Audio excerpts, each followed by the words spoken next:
ಎಲ್ಲರಿಗೂ ಕಥಾಕುಸುಮ ಯೂಟ್ಯೂಬ್ ಚಾನೆಲ್ಗೆ ಸ್ವಾಗತ. ಬೆಳಗ್ಗೆ ಸೂರ್ಯ ಆದಾಗಲೇ ತನ್ನ ಕರ್ತವ್ಯವನ್ನು ನಿರ್ವಹಿಸಲು ಅಣಿಯಾಗಿದ್ದ. ಅವನ ಕಿರಣಗಳು ಅವಳ ಮೊಗವನ್ನು ಸ್ಪರ್ಶಿಸುತ್ತಲೇ ಎಚ್ಚರಗೊಂಡವಳು ಕಣ್ಣುಜ್ಜುತ್ತಾ ಮೆಲ್ಲಗೆ ಎದ್ದು ಸುತ್ತಲೂ ನೋಡಿದಾಗ, ಓ, ನಾನೀಗ ನಮ್ಮನೆಯಲ್ಲಿಲ್ಲ, ಇದು ನನ್ನ ಗಂಡನ ಮನೆ ಎಂದು ಮಂಚದತ್ತ ನೋಡಿದಳು. ಅರೆ, ಇವರೆಲ್ಲಿ ಇಷ್ಟು ಬೇಗ ಎದ್ರಾ? ಹೌದು, ಮಂಚದಲ್ಲಿದ್ದ ಹೂವೆಲ್ಲ ಏನಾಯಿತು ಎಂದು ಯೋಚಿಸುತ್ತಾ ಮಂಚದತ್ತ ಬಂದಾಗ ಎಲ್ಲ ಕಸದ ಬುಟ್ಟಿಗೆ ಹಾಕಿ ಅವನು ಕೋಣೆಯನ್ನು ಕ್ಲೀನ್ ಮಾಡಿದ್ದಾನೆ ಎಂದರಿವಾಗಿ ಮಿಸ್ಟರ್ ಪರ್ಫೆಕ್ಟ್ ಎಂದು ತನ್ನಲ್ಲೇ ನುಡಿದು ನಕ್ಕಳು. ಅಷ್ಟರಲ್ಲಿ ಸ್ನಾನ ಮಾಡಿ ರೆಡಿಯಾಗಿ ಬಂದವನು ಕನ್ನಡಿ ಮುಂದೆ ನಿಂತು ತನ್ನ ಕೂದಲನ್ನು ಕೈಯಲ್ಲೇ ಸರಿ ಮಾಡಲು ಇಚ್ಛಾ ಅವನನ್ನೇ ನೋಡುತ್ತಿರಲು, ಹಲೋ, ಏನು ಇಷ್ಟು ಲೇಟಾಗಿ ಹೇಳೋದು ಎಂದು ಗಂಭೀರವಾಗಿ ಪ್ರಶ್ನಿಸಿದವನ ಕಡೆಗೆ ನೋಡಿ, ನಿನ್ನೆ ರಾತ್ರಿ ನಾನು ಮಾತಾಡ್ತಾ ಇರಬೇಕಾದ್ರೆ ನೀವು ಬೇಗ ಮಲಗಿದ್ರಿ, ಆದರೆ ನಾನು ಮಲಗಿದ್ದು ಲೇಟ್, ಇನ್ನೆಲ್ಲಿ ಬೇಗ ಹೇಳೋದು ಎಂದು ಗುಣಗುತ್ತಾ, ಅದು ಹೊಸ ಜಾಗ ಅಲ್ವಾ, ಅದಕ್ಕೆ ನಿನ್ನೆ ರಾತ್ರಿ ನಿದ್ದೆ ಮಾಡಬೇಕಾದ್ರೆ ತುಂಬ ಹೊತ್ತಾಯಿತು ಎಂದಳು. ಸಾರ್ಥಕ್ ದುರ್ಗಾರವರ ಫೋಟೋ ನೋಡುತ್ತಾ ತನ್ನ ಮನದಲ್ಲೇ, ನೋಡಿದ್ಯಾ ಅಮ್ಮ, ಈ ಹುಡುಗಿನೇ ನಿನ್ನ ಸೊಸೆ, ನನಗೂ ಇವಳಿಗೂ ಸರಿ ಹೋಗುತ್ತೋ ಇಲ್ವೋ ನಂಗೆ ಗೊತ್ತಿಲ್ಲ, ಮದುವೆ ಆದರೂ ನನ್ನ ಗಮನ ಪೂರ್ತಿ ನಮ್ಮ ರೆಸ್ಟೋರೆಂಟ್ ಕಡೆಗೆ ಇರುತ್ತೆ ಎಂದು ಹೇಳುತ್ತಿರುವಾಗ ತಾಯಿ ಹಾಗೂ ಮಗನ ನಡುವೆ ಇರುವ ಮೂಕ ಸಂಭಾಷಣೆಯ ಅರಿವಿಲ್ಲದವಳು, ಅದು ನಿನ್ನೆ ನೀವು ಹೇಳಿದನ್ನೆಲ್ಲ ನಾನು ಕೇಳಿದೆ, ಆದರೆ ನಾನು ಮಾತಾಡಬೇಕಾದ್ರೆ ನೀವು ನಿದ್ದೆ ಮಾಡ್ತಾಯಿದ್ರಿ, ಪರವಾಗಿಲ್ಲ, ನನಗೆ ಕೋಪ ಏನೂ ಇಲ್ಲ, ನೀವು ದಿನಾಲು ಇಷ್ಟು ಬೆಳಿಗ್ಗೆ ಹೋಗ್ತೀರಾ? ನಿಜ ಹೇಳಬೇಕು ಅಂದರೆ ನನಗೆ ಬೆಳಗ್ಗೆ 8 ಗಂಟೆ ಆಗದೆ ಎಚ್ಚರನೇ ಆಗಲ್ಲ. ಅಮ್ಮ ಹೇಳ್ತಾ ಇದ್ಲು, ಗಂಡನ ಮನೆಗೆ ಹೋದ್ಮೇಲೆ ಬೇಗ ಎದ್ದೇಳೋ ಅಭ್ಯಾಸ ಮಾಡ್ಕೋ ಅಂತ ಎಂದು ಇನ್ನೇನೋ ಮಾತನಾಡಲು ಬಂದವಳ ಕಡೆಗೆ ಉರಿನೋಟ ಬೀರಿದವನು ಅವಳ ತೋಳುಗಳನ್ನು ಬಲವಾಗಿ ಹಿಡಿದು, ನಿನಗೆ ಕಾಮನ್ ಸೆನ್ಸ್ ಅನ್ನೋದೇ ಇಲ್ವಾ ಯು ಇಡಿಯಟ್, ನಾನು ನನ್ನ ಅಮ್ಮನ ಜೊತೆ ಮಾತಾಡಬೇಕಾದ್ರೆ ಡಿಸ್ಟರ್ಬ್ ಮಾಡ್ತೀಯಾ? ಎಷ್ಟು ಧೈರ್ಯ ನಿನಗೆ? ನನಗೆ ಜಾಸ್ತಿ ಮಾತಾಡೋದು ಅಂದರೆ ಆಗಲ್ಲ, ನನ್ನ ಜೊತೆ ನನ್ನ ರೂಮಲ್ಲಿರುವಾಗ ವಟ ವಟ ಅಂತೀಯೋ, ನಾನೇನು ಮಾಡ್ತೀನೋ ನನಗೆ ಗೊತ್ತಿಲ್ಲ ಎಂದು ನುಡಿದ. ಅವಳು ಅವನನ್ನೇ ತದೇಕ ಚಿತ್ತದಿಂದ ನೋಡಿದರೆ ಅವನು ಅಲ್ಲಿಂದ ಹೊರಟು ಹೋದ. ಇವರಿಗೆ BP ಜಾಸ್ತಿ ಇರಬೇಕು, ನಮ್ಮಮ್ಮಂಗೆ ತಕ್ಕ ಅಳಿಯ, ಅಮ್ಮ ಬಿಟ್ಟರೆ ಬೇರೆ ಯಾರೂ ನನ್ನ ಬೈತಾ ಇರಲಿಲ್ಲ, ಈಗ ನೋಡಿದರೆ ಇವರು. ಸರಿ, ಮೊದಲು ಫ್ರೆಶ್ ಆಗಿ ಬರೋಣ, ಆಮೇಲೆ ಕಾಲೇಜಿಗೆ ಹೋಗೋ ವಿಚಾರವನ್ನು ಮಾವನ ಹತ್ರ ಮಾತಾಡಬೇಕು ಎಂದುಕೊಂಡವಳು ತನ್ನ ಬ್ಯಾಗ್ ತೆರೆದಾಗ ಅದರಲ್ಲಿದ್ದ ವಸ್ತುಗಳನ್ನು ನೋಡಿ ಬಾಯಿ ಬಿಟ್ಟುಕೊಂಡು ನಿಂತಳು. ಎಲ್ಲರೂ ಡೈನಿಂಗ್ ಟೇಬಲ್ ಮೇಲೆ ತಿಂಡಿ ತಿನ್ನಲು ಕುಳಿತಿದ್ದರು. ಅಷ್ಟರಲ್ಲಿ ಸಾರ್ಥಕ್ ಬಂದ.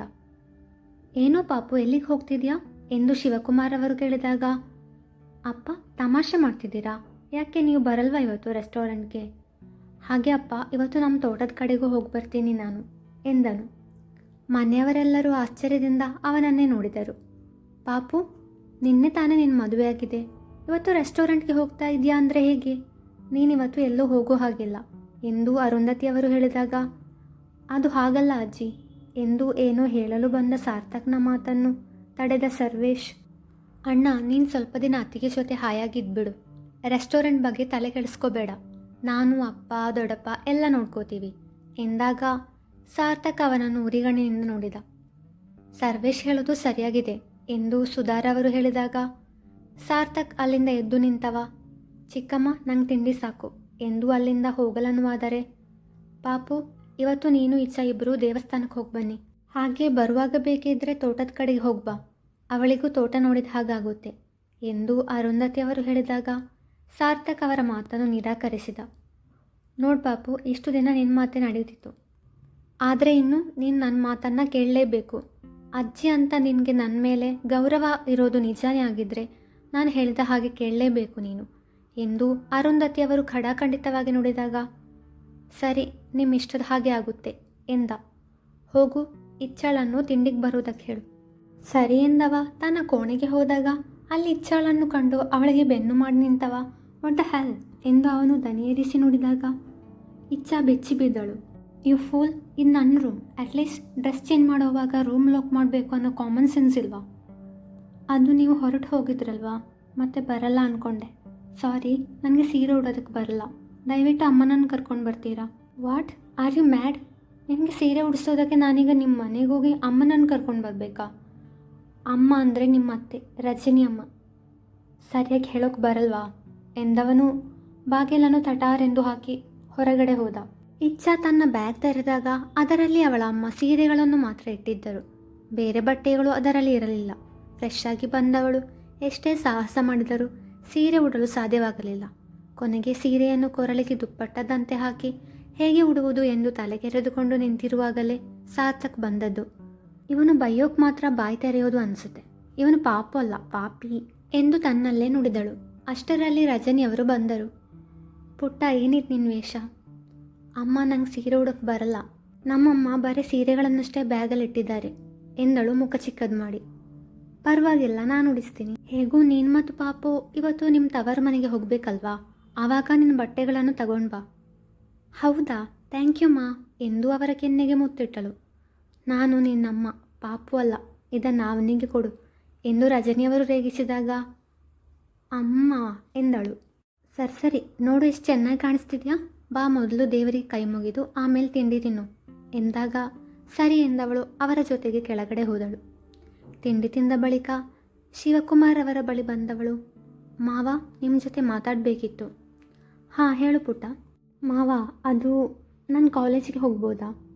ಅವಳ ಮಾತಿಗೆ ನಕ್ಕವರು, ಪುಟ್ಟ, ನಿನಗೆ ಎಷ್ಟು ಓದಬೇಕನ್ಸುತ್ತೋ ಅಷ್ಟು ಓದು, ನಿನ್ನ ಗಂಡ ನಿನ್ನ ಓದಿಸ್ತಾನೆ, ಡೋಂಟ್ ವರಿ ಎಂದಾಗ ಅವಳು ಖುಷಿಯಿಂದ ಥ್ಯಾಂಕ್ ಯು ಮಾವ ಎಂದರೆ, ಇವಳು ಇನ್ನೂ ಓದುತ್ತಾ ಇರೋ ಹುಡುಗಿನ, ಮತ್ತು ಮದುವೆಗೆ ಯಾಕೆ ಅವಸರ ಇತ್ತು ಎಂದು ಮನಸ್ಸಲ್ಲಿ ಅಂದುಕೊಂಡ ಸಾರ್ಥಕ್. ಪುಟ್ಟ, ನೀನು ಪಾಪು ಇಬ್ಬರು ದೇವಸ್ಥಾನಕ್ಕೆ ಹೋಗ್ಬನ್ನಿ ಎಂದು ಅರುಂಧತಿಯವರು ಹೇಳಿದಾಗ, ನಾವಿಬ್ಬರೇ ಯಾಕೆ, ಎಲ್ಲರೂ ಜೊತೆಯಲ್ಲೇ ಹೋಗೋಣ ಎಂದಳು. ಈಗ ನೀವಿಬ್ಬರು ಹೋಗ್ಬನ್ನಿ, ನಾವೆಲ್ಲರೂ ಇನ್ನೊಂದು ದಿನ ಹೋಗೋಣ ಎಂದಾಗ ವಿಧಿ ಇಲ್ಲದೆ ಅವರ ಮಾತಿಗೆ ಒಪ್ಪಿದಳು. ಸಾರ್ಥಕ್ ಹಾಗೂ ಇಚ್ಛಾ ದೇವಸ್ಥಾನಕ್ಕೆ ಹೊರಟರು. ಕಾರಿನಲ್ಲಿ ಅವನ ಪಕ್ಕ ಕುಳಿತವಳು ಅವನ ಕಡೆಗೆ ನೋಡದೆ ಕಿಟಕಿ ಆಚೆ ನೋಡುತ್ತಾ ಕುಳಿತಳು. ಸಾರ್ಥಕ್ಗೆ ಈಗ ಅವಳ ಬಗ್ಗೆ, ಅಂದರೆ ಅವಳೇನು ಮಾಡುತ್ತಿರುವುದು ಎಂದು ತಿಳಿಯಬೇಕಾಗಿತ್ತು. ಅದಕ್ಕೆ ಮಾತು ಶುರು ಮಾಡಿದ. ಇಚ್ಛಾ, ಏನು ಎಂಬಂತೆ ಅವನ ಕಡೆಗೆ ನೋಡಿದಾಗ, ನೀನೇನು ಮಾಡ್ತಿರೋದು, ಐ ಮೀನ್ ಲೈಫಲ್ಲಿ ಎಂದು ಪ್ರಶ್ನಿಸಿದವನ ಕಡೆಗೆ ದಿಟ್ಟಿಸಿ, BCom ಫೈನಲ್ ಇಯರ್, ನಿಮ್ಮ ತಂಗಿ ಫ್ರೆಂಡ್ ನಾನು ಎಂದಳು. ಮತ್ತವಳೇ, ನೀವೇನು ಕೆಲಸ ಮಾಡ್ತಿದ್ದೀರಾ ಎಂದು ಮರುಪ್ರಶ್ನಿಸಿದಾಗ ಆಶ್ಚರ್ಯದಿಂದ ಅವಳ ಕಡೆಗೆ ನೋಡಿದವನು, ಅಂದರೆ ಇವಳಿಗೆ ನನ್ನ ಬಗ್ಗೆ ಏನೂ ಗೊತ್ತಿಲ್ಲ, ಹಾಗಾದರೆ ಆಸ್ತಿಗೋಸ್ಕರ ನನ್ನ ಮದುವೆ ಆಗಿಲ್ಲ ಎಂದುಕೊಂಡು ನಿಟ್ಟುಸಿರು ಬಿಟ್ಟವನು, ದುರ್ಗಾ ಫ್ಯಾಮಿಲಿ ರೆಸ್ಟೋರೆಂಟ್ ಬಗ್ಗೆ ಕೇಳಿದ್ಯಾ? ಇಲ್ಲ, ಅದು ನಮ್ಮದೇ. ಇಚ್ಛಾ ಹೆಚ್ಚೇನು ಮಾತನಾಡದೆ ದಾರಿಯಲ್ಲಿ ಕಾಣುವ ದೃಶ್ಯಗಳನ್ನು ಆಸ್ವಾದಿಸುತ್ತಿದ್ದಳು. ಇಬ್ಬರು ದೇವಸ್ಥಾನ ತಲುಪಿದರು. ದೇವಿಗೆ ಪೂಜೆ ಸಲ್ಲಿಸಿ ಬರುವಾಗ ಸಾರ್ಥಕ್ನ ಫೋನ್ ರಿಂಗಣಿಸಿತು. ದೂರದಲ್ಲಿ ನಿಂತು ಮಾತನಾಡುತ್ತಿದ್ದ. ಫೋನಿನಲ್ಲಿ ಮುಳುಗಿದವನು ತಾನು ರಸ್ತೆಯಲ್ಲಿ ಇರುವುದನ್ನು ಮರೆತು ಆಚೆ ಈಚೆ ನಡೆದುಕೊಂಡು ಮಾತನಾಡುತ್ತಿರುವಾಗ ಲಾರಿಯೊಂದು ಅವನನ್ನು ಡಿಕ್ಕಿ ಹೊಡೆಯಬೇಕು ಎನ್ನುವಷ್ಟರಲ್ಲಿ ಇಚ್ಛಾ ಅವನನ್ನು ಹಿಡಿದು ಎಳೆದಳು. ಇಬ್ಬರು ಒಬ್ಬರ ಮೇಲೊಬ್ಬರು ಬಿದ್ದಾಗ ಮೊದಲು ಕಣ್ಣಲ್ಲಿ ಕಳೆದು ಹೋದರು. ಬಳಿಕ ಎಚ್ಚೆತ್ತವನು, ವಾಟ್ಸ್ ಯುವರ್ ಪ್ರಾಬ್ಲಮ್, ಯಾಕೆ ನನ್ನ ಮೈ ಮೇಲೆ ಬಂದು ಬೀಳ್ತೀಯ ಸ್ಟುಪಿಡ್ ಎಂದಾಗ ಅಲ್ಲಿ ತನಕ ಸುಮ್ಮನೆ ಇದ್ದವಳು, ಹಲೋ ಹೋಲ್ಡ್ ಡೌನ್, ಬೈಯೋದು ಬಿಟ್ಟು ಬೇರೆ ಏನೂ ಗೊತ್ತಿಲ್ವಾ? ನಾನೀಗ ಬರದೇ ಇದ್ದಿದ್ರೆ ನೀವು ಈ ಭೂಮಿ ಮೇಲೆ ಇರ್ತಾನೆ ಇರಲಿಲ್ಲ. ಆಕ್ಸಿಡೆಂಟ್ ಆಗಿ ಶಿವನ್ ಪಾದ ಸೇರ್ಕೋತಿದ್ರಿ. ನಿಮಗೆ ಯಾವಾಗಲೂ ಆಕ್ಸಿಡೆಂಟ್ ಆಗ್ತಾನೆ ಇರುತ್ತಲ್ವಾ? ಆವತ್ತು ಕೂಡ ನಾನು ನಮ್ಮಣ್ಣ ಬರದೇ ಇದ್ದಿದ್ರೆ ನೀವು ಹೀಗೆ ನನ್ನ ಮುಂದೆ ಬೈಯೋಕಿಲ್ಲಿ ಇರ್ತಾ ಇರಲಿಲ್ಲ. ವಾಟೂ ಇಲ್ಲ ಗೀಟೂ ಇಲ್ಲ, ಬನ್ನಿ ಸುಮ್ಮನೆ ಎಂದವಳು ಅವನ ಕೈ ಹಿಡಿದು ಕಾರಿನಲ್ಲಿ ಕೂರಿಸಿ ಅವನ ಮೊಣಕೈಗೆ ಔಷಧಿ ಹಚ್ಚಿದಳು.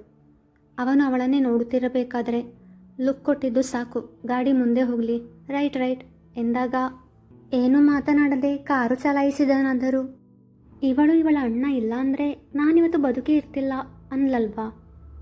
ಹಾಗಾದರೆ ಅವತ್ತು ನನಗೆ ಆಕ್ಸಿಡೆಂಟ್ ಆದಾಗ ಕಾಪಾಡಿದ್ದು ಇವಳು ಮತ್ತು ಇವಳ ಅಣ್ಣನ ಎಂದು ಯೋಚಿಸುತ್ತಾ ತೋಟಕ್ಕೆ ತಲುಪಿದ. ಇಲ್ಲಿ ಯಾಕೆ? ಇದು ನಮ್ಮ ತೋಟ. ಕಾರಿನಿಂದ ಇಳಿದವಳು ಅವನ ಜೊತೆ ಹೆಜ್ಜೆ ಹಾಕಿದಳು. ಅವರಿಬ್ಬರನ್ನು ಕಂಡೊಡನೆ ತೋಟದ ಉಸ್ತುವಾರಿಯನ್ನು ನೋಡಿಕೊಳ್ಳುವ ಸೋಮಣ್ಣ ಅವರ ಬಳಿಗೆ ಬಂದು, ನಮಸ್ಕಾರ, ಹೇಗಿದ್ದೀರಾ ಅಣ್ಣ? ನಾನು ಚೆನ್ನಾಗಿದ್ದೀನಿ. ಹೇಗೆ ನಡೀತಿದೆ ನಮ್ಮ ತರಕಾರಿ ಕೃಷಿ? ಪರವಾಗಿಲ್ಲ, ಚೆನ್ನಾಗೇ ನಡೀತಿದೆ, ಬನ್ನಿ. ಅಂದಹಾಗೆ ನಿಮ್ಮಿಬ್ಬರ ಜೋಡಿ ತುಂಬ ಚೆನ್ನಾಗಿದೆ ಎಂದಾಗ ಇಚ್ಛಾ ಮುಗುಳ್ನಗೆ ಬೀರಿದಳು. ನಮಸ್ಕಾರ ಅಣ್ಣ, ನಾನು ಇಚ್ಛಾ. ನಿಮ್ಮ ಹೆಸರು ತುಂಬ ಚೆನ್ನಾಗಿದೆ ಅಮ್ಮ ಎಂದಾಗ ಸಾರ್ಥಕ್ ಮೆಲ್ಲಗೆ ಕೆಮ್ಮುವಂತೆ ಮಾಡಿದ. ಬನ್ನಿ ಅಣ್ಣ ಎಂದ ಸೋಮಣ್ಣ ಅವರ ಜೊತೆ ನಡೆದ. ಸುತ್ತಲೂ ಹಚ್ಚ ಹಸುರಿನಿಂದ ಕಂಗೊಳಿಸುತ್ತಿರುವ ಗಿಡಮರಗಳು. ಆ ತೋಟದಲ್ಲಿ ಟೊಮೆಟೊ, ಹಸಿಮೆಣಸು, ಬೆಂಡೆಕಾಯಿ, ಬದನೆಕಾಯಿ, ಹಾಗಲಕಾಯಿ, ತೊಂಡೆಕಾಯಿ, ಅಲಸಂಡೆ ಮುಂತಾದ ತರಕಾರಿಗಳನ್ನು ಬೆಳೆಸಿದ್ದರು. ಅರಶಿನವನ್ನು ಕೂಡ ನೆಟ್ಟಿದ್ದರು. ಮಾವಿನ ಮರಗಳು ಮತ್ತು ಕೆಲವು ತೆಂಗಿನ ಮರಗಳು ಇದ್ದವು. ವಾವ್, ತುಂಬ ಸುಂದರವಾಗಿದೆ ಈ ತೋಟ ಎಂದು ಇಚ್ಛಾ ಕಣ್ಣರಳಿಸಿದಳು. ನೋಡಮ್ಮ, ಇಲ್ಲಿ ಬೆಳೆಯುವುದು ಶುದ್ಧವಾದ ತರಕಾರಿಗಳು. ಯಾವುದೇ ಥರದ ರಾಸಾಯನಿಕ ಗೊಬ್ಬರಗಳನ್ನಾಗಲಿ ಕೀಟನಾಶಕಗಳನ್ನಾಗಲಿ ನಾವು ಉಪಯೋಗಿಸುವುದಿಲ್ಲ. ಜೈವಿಕ ಗೊಬ್ಬರಗಳನ್ನಷ್ಟೇ ಉಪಯೋಗಿಸುವುದು. ಅಷ್ಟೇ ಅಲ್ಲಮ್ಮ, ಇದೇ ತರಕಾರಿಗಳನ್ನು ನಿಮ್ಮ ಹೋಟೆಲ್ಗೆ, ಆಮೇಲೆ ಅದೇನು ಕ್ಯಾಟ್ರಿಂಗ್, ಅದೇಯಾ, ಅದಕ್ಕೆ ಈ ತರಕಾರಿಗಳನ್ನು ಉಪಯೋಗಿಸುವುದು. ಆಮೇಲೆ ಈ ಅರಶಿನ ಹಾಗೂ ಮೆಣಸು ಒಣಗಿಸಿ ಅದನ್ನು ಪುಡಿ ಮಾಡಿ ಉಪಯೋಗಿಸ್ತಾರೆ. ಆಮೇಲೆ ಮಾವಿನ ಹಣ್ಣು ಆಗುವ ಸಮಯದಲ್ಲಿ ಮಾವಿನ ಹಣ್ಣಿನ ಸಾಸಿವೆ ಮಾಡ್ತಾರೆ.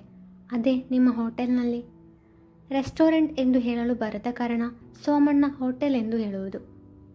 ಅಷ್ಟರಲ್ಲಿ ತೋಟದ ಕೆಲಸದವರೆಲ್ಲ ಬಂದರು. ನೋಡಿ, ಮುಂದಿನ ತಿಂಗಳಿಂದ ನಿಮ್ಮೆಲ್ಲರ ಕೂಲಿ ಜಾಸ್ತಿ ಮಾಡ್ತಿದ್ದೀನಿ ಎಂದು ಸಾರ್ಥಕ್ ಹೇಳಿದಾಗ ಎಲ್ಲರೂ ಖುಷಿಪಟ್ಟರು. ಸೋಮಣ್ಣ, ನಾನು ಅಪ್ಪನಿಗೆ ಕಾಲ್ ಮಾಡಿ ಗಾಡಿ ಕಳಿಸೋದಕ್ಕೆ ಹೇಳಿದ್ದೀನಿ. ನೀವು ಎಲ್ಲ ತರಕಾರಿಗಳನ್ನು ಅದರಲ್ಲಿ ಇಟ್ಬಿಡಿ. ಸರಿ, ನಾವಿನ್ನು ಬರ್ತೀವಿ ಎಂದು ಸಾರ್ಥಕ್ ಹೊರಟಾಗ, ಬರ್ತೀನಣ್ಣ ಎಂದ ಇಚ್ಛಾ ಅವನನ್ನು ಹಿಂಬಾಲಿಸಿದಳು. ಮುಂದುವರಿಯುವುದು. ಈ ಕಥೆ ನಿಮಗೆ ಇಷ್ಟವಾಗಿದ್ದರೆ ಲೈಕ್ ಮಾಡಿ, ಶೇರ್ ಮಾಡಿ, ಕಮೆಂಟ್ ಮಾಡಿ. ಹಾಗೆ ಈ ಚಾನೆಲ್ನ ನೀವು ಸಬ್ಸ್ಕ್ರೈಬ್ ಮಾಡಿಲ್ಲ ಅಂದರೆ ಸಬ್ಸ್ಕ್ರೈಬ್ ಮಾಡಿ. Thank you.